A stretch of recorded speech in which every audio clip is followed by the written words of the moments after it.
Good day, DEEPNWORD family. Welcome to day 43 of our Bible study review. We're in the book of Numbers, and today the chapter study review is 7 and 8. Only 2 chapters, y'all. Let's get into it. Chapter 7 opens up and it's talking about the offerings at the dedication of the tabernacle. This is the day that the tabernacle actually goes up. Moses is consecrating, anointing everything. In verse 2, we see that the leaders over Israel, the ones who were leaders over the tribes who were counted for war, all of them make an offering to the priesthood. Let's read in verse 3 what these offerings are. 6 covered wagons, 12 oxen, a wagon for 2 of the leaders, and for each one an ox. They brought them before the tabernacle.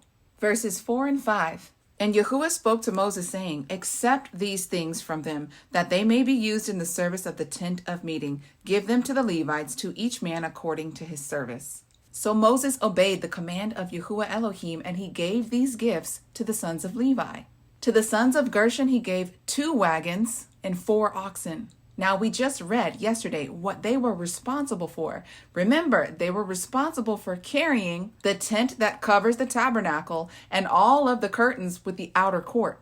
And to the sons of Merari, Moses gave 4 wagons and 8 oxen. Their duty was to take the boards of the tabernacle, the pillars, the cords, the real heavy duty stuff. Verse 9.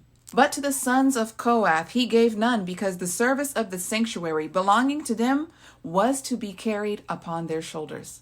This is very important to note, because they are the ones responsible for carrying the most holy things, like the Ark of the Covenant.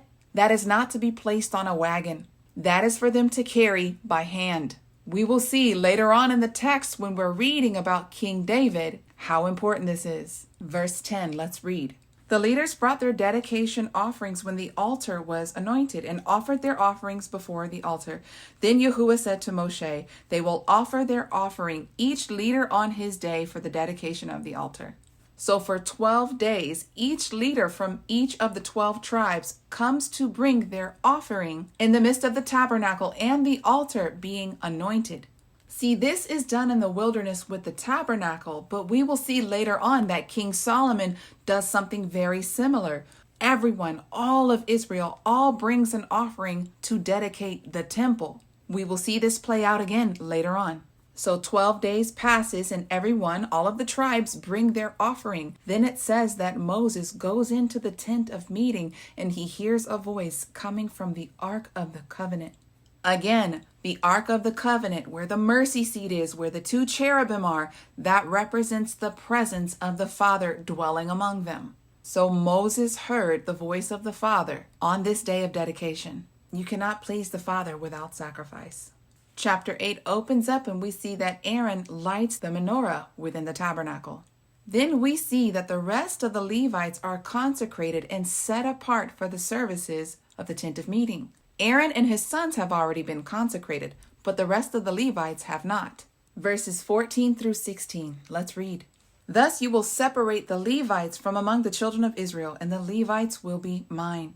And afterwards the Levites will go in to do the service of the tent of meeting, and you will cleanse them and offer them as a wave offering. Verse 16. For they are completely set aside for me by the children of Israel. Instead of all who open up the womb, instead of all of the firstborn of the children of Israel, I have taken them for myself. I'm going to read verse 21 and close out this chapter. The Levites cleansed themselves from sin. They washed their clothes, and Aaron offered them as a wave offering to Yahuah, and Aaron made atonement for them to cleanse them. Y'all, that is what is happening to us right now. We are being called out and set apart for his holy purposes. We are called to wash our garments. We die to our flesh so that the spirit man lives on. We put on Christ. We put on our high priest. Then later on, our high priest Yeshua will offer us up to the Father to be accepted. He has already made atonement for us in the spirit, but we will also rule and reign with him for 1,000 years. He will consecrate us and teach us the truth of his Torah from his own mouth from Mount Zion. After this service to the King of Kings and the Lord of Lords, then the Father comes down to dwell with us. Do you see these patterns? It's such a blessing when you start to see it. DEEPNWORD family, I hope these kingdom nuggets bless you and make you full in the spirit. That is all that I have for you today. Until tomorrow, Yah bless.